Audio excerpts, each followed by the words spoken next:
Pourquoi prier pour les morts? Quatrième raison. Pourquoi prier pour les morts? Parce que Dieu est plus grand que la Bible.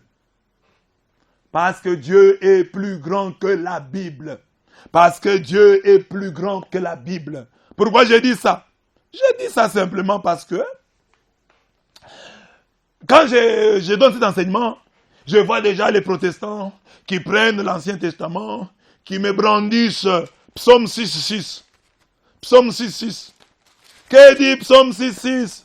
Car celui qui meurt n'a plus ton souvenir. Qui te louera dans les séjours des morts? Oh, ceux qui sont morts sont déjà morts. Ils n'ont plus de souvenirs sur la terre. C'est fini pour eux. On ne doit même pas penser à eux, disent les témoins de Jéhovah, disent les sectaires. Tous ceux qui, les non-catholiques disent ça. Ceux qui sont morts, sont morts. Psaume 6.6. Ils vont nous brandir encore. Psaume 88. Psaume 88. 11 à 12. Est-ce pour les morts que tu fais des miracles? Voyez, bien-aimés, vous voyez. Psaume 88, on dit, Dieu ne fait pas de miracles pour les morts. Donc si vous êtes mort, Dieu ne va plus rien faire pour vous. Les morts s'élèvent-ils pour te louer? Par le ton de ta bonté, dans les sépulcres, de ta fidélité, dans l'abîme. Les gens vont se fonder, non, quand quelqu'un est mort, c'est déjà fini. Psaume 6.6 l'est dit, Psaume 88, 11 à 12 l'est dit. Ils ne s'arrêtent pas là, ils vont donner aussi Ecclésiaste 9, 5 à 12. Ecclésiaste 9, 5 à 12. Pour dire, ne priez pas pour les morts, car la Bible déclare. C'est ça qu'ils vont vous dire, la Bible déclare. C'est faux. Il faut bien comprendre ces textes. Que dit Ecclésiaste 9, 5 à 12? Dit ceci. Les vivants, en effet, savent qu'ils mourront. Mais les morts ne savent rien. Et il n'y a pour eux plus de salaire. Puisque leur mémoire est oubliée. Ah, les morts, leur mémoire est oubliée. Donc oublions-les. Et leur amour, et leur haine, et leur envie ont déjà péri. Et ils n'auront plus jamais aucune part à tout ce qui s'est fait sous le soleil. Ce texte est évoqué par nos frères des autres églises pour dire qu'il ne faut pas prier pour les morts parce que pour eux, tout est fini. Ils vont encore citer Isaïe 38, 8. N'oubliez pas le quatrième argument. Pourquoi prions-nous pour les morts? Parce que Dieu est plus grand que la Bible. C'est ainsi que je suis en train d'évoquer ces textes de l'Ancien Testament pour vous montrer comment les démonter. Ou bien les interpréter. À partir de 38 ou 8 descendre, hein, donc jusqu'à 10. On dit ici, hein, quand mes jours sont en repos, je dois m'en aller au port du séjour des morts, je suis privé du reste de mes années. Je disais, je ne verrai plus l'Éternel sur la terre du vivant. Je ne verrai plus aucun homme parmi les habitants du monde. Ma demeure est enlevée, transportée loin de moi, comme une tente de berger. Donc, je sens le fil de ma vie coupé, comme par un tisserand. Oui. Qui me retrancherait de sa traîne?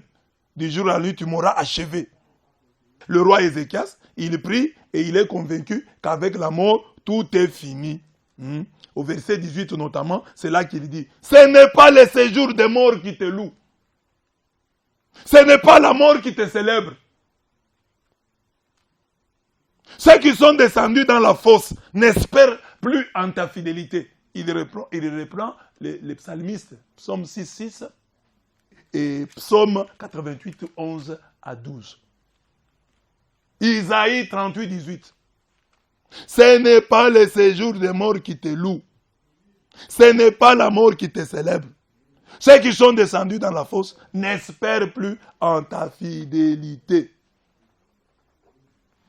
Isaïe 38, 18. Le vivant, c'est celui-là qui te loue, 19. Comme moi aujourd'hui. Donc, Ce sont des textes comme ça sur lesquels nos frères non catholiques se fondent pour rejeter la prière que nous faisons pour les défunts.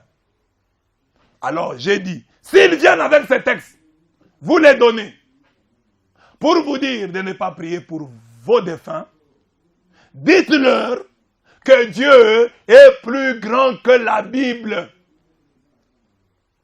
Que Dieu est plus grand que la Bible.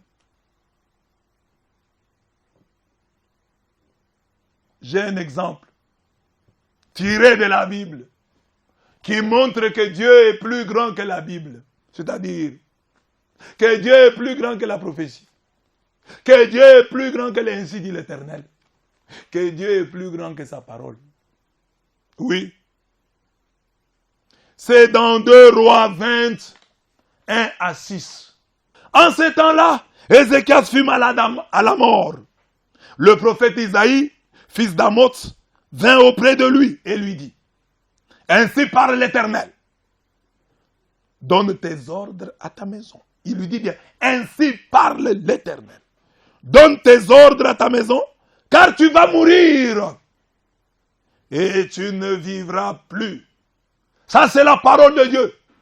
C'est le ainsi dit l'Éternel. Ça vient d'un prophète véridique.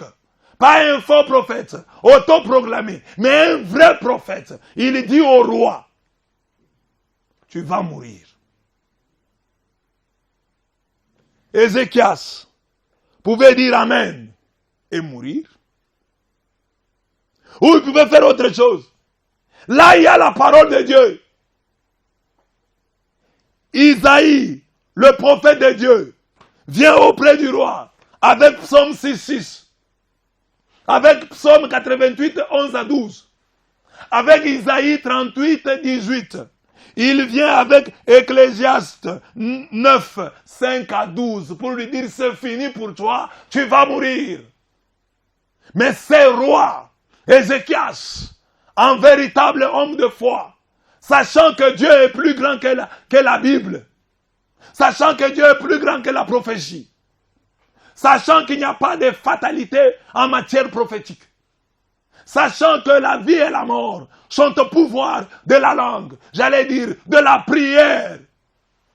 Que dit ma Bible? Je ne sais pas ce que dit ta Bible, mais ma Bible dit, Ézéchias tourna son visage contre le mur et fit cette prière à l'Éternel. Quelle prière il fit à l'Éternel? Ô Éternel, souviens-toi que j'ai marché devant ta face avec fidélité et intégrité de cœur et que j'ai fait ce qui est bien à tes yeux. Et Ézéchias répandit d'abondantes larmes. Il y avait là une parole de Dieu. Un ainsi dit l'Éternel. Et Ézéchias a prié contre l'ainsi dit l'Éternel. Il a prié contre la prophétie. Il a prié contre la parole de Dieu. C'est très intéressant. Écoutez la suite du texte. Elle est belle. Elle est très belle. Verset 4. Je suis dans 2 Rois 20, verset 4. Isaïe, qui était déjà sorti, n'était pas encore dans la cour du milieu. Lorsque la parole de l'Éternel lui fut adressée en ces termes. La prière peut changer un ainsi dit l'Éternel. Prie pour tes morts, même s'il y a un ainsi dit l'Éternel qui les condamne. Ta prière, puisque Dieu t'a donné le pouvoir de lier, de délier, ta prière peut changer les choses.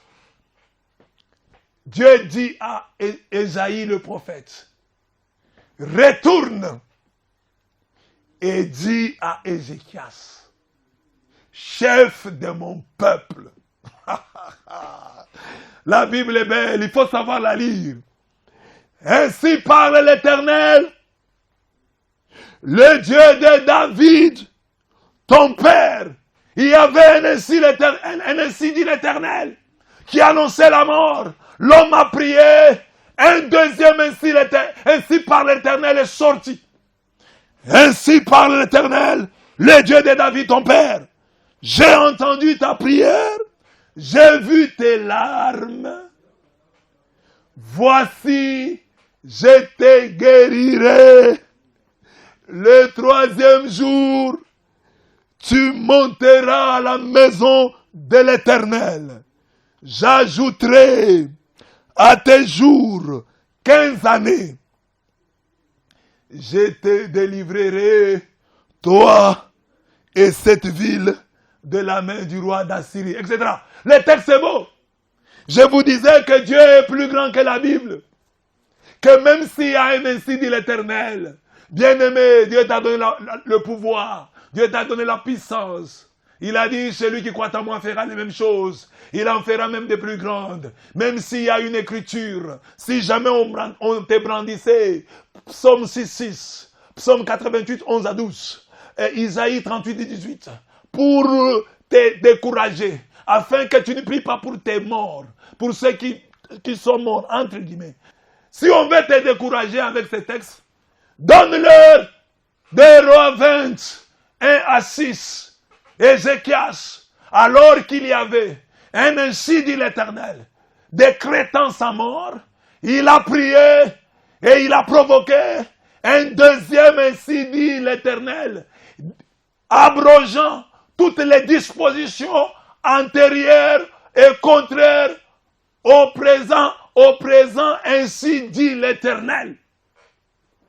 La prière est puissante. Tu ne crois pas à la prière? Bien-aimé dans le Seigneur, tu vois donc que Dieu est plus grand que la Bible. La Bible dit par exemple aux femmes qui ont des écoulements de sang de ne rien toucher, de ne toucher personne. Mais cette femme de la Bible qui avait des écoulements de sang a dit, Dieu est plus grand que la Bible. Elle s'est levée et elle a touché l'habit, la frange du vêtement de Jésus-Christ et elle a été guérie. Elle avait compris, elle, que Dieu était plus grand que la Bible. Toi aussi, si quelqu'un vient avec ces textes, qui sont par ailleurs des textes de l'Ancien Testament, alors que nous sommes dans le Nouveau Testament, nous lisons l'Ancien Testament à la lumière du Nouveau. S'il y a un texte de l'Ancien Testament, contredit par un autre du Nouveau Testament, c'est Jésus-Christ qui est la dernière cartouche de Dieu, la dernière révélation de Dieu. C'est la révélation de Jésus-Christ qui est au-dessus de tous les écrits de l'Ancien Testament. S'il y a une contradiction, fût-elle apparente, entre l'Ancien et le Nouveau Testament, nous optons pour le Nouveau. C'est-à-dire, nous sommes des chrétiens, nous ne sommes pas des Davidiens. Nous ne sommes pas des Davidiens, nous sommes des disciples du Christ. Si David dit, celui qui est mort, c'est fini pour lui. Ça, c'est David. David a dit ça, mais Jésus est venu dire. Dans la Bible lui-même dit, il a été dit, mais moi je vous dis. Moi je vous dis. Donc c'est Jésus. La parole de Jésus-Christ est au-dessus de toutes les paroles. En dépit du fait que si nous ouvrons les yeux, nous verrons qu'il n'y a pas de contradiction. Mais chacun a parlé suivant son contexte, suivant les dépôts de la foi de son temps. Mais nous sommes au temps du Christ et le Christ nous dit, ceux qui sont morts ne sont pas morts, ils dorment. C'est la parole du Christ qui vaut. Bien-aimés dans le Seigneur, Dieu est plus grand que la Bible. Par notre prière, nous pouvons arrêter un ainsi dit l'Éternel. Et puis, si l'Ancien Testament a été parfait, Jésus ne serait pas venu avec le Nouveau Testament.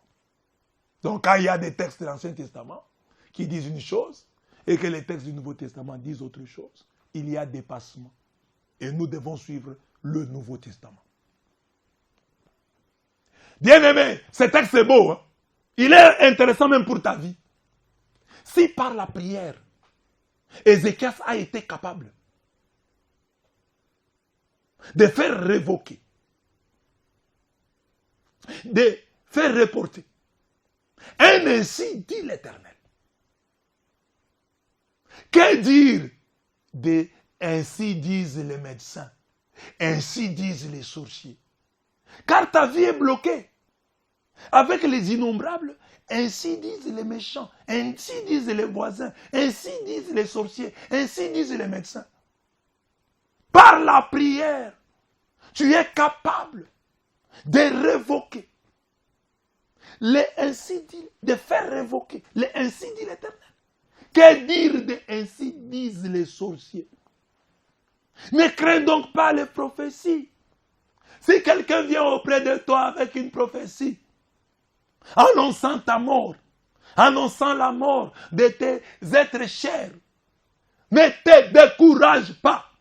Souviens-toi du roi Ézéchias. Il a prié pour que Dieu puisse révoquer. Et ainsi dit l'Éternel. Et Dieu a révoqué. Il a abrogé. Et ainsi dit l'Éternel. Il a fait remplacer par un autre. La prière est puissante. La parole qui sauve ton frère, ta soeur est dans ta bouche. La parole qui sauve ta vie est dans ta bouche. Ne blague pas avec la prière. Prie, mon frère. Sois un homme de prière. Avec la prière, tu changes ta vie. Tu changes ton destin. Tu changes ta destinée. Tu changes les... Tu abroges les ainsi disent les sorciers. Tu abroges toutes les malédictions, les liens qu'il y a dans ta famille avec la prière. Ne blague pas avec la prière. Nous avons là un texte qui montre à suffisance que Dieu est plus grand que la Bible.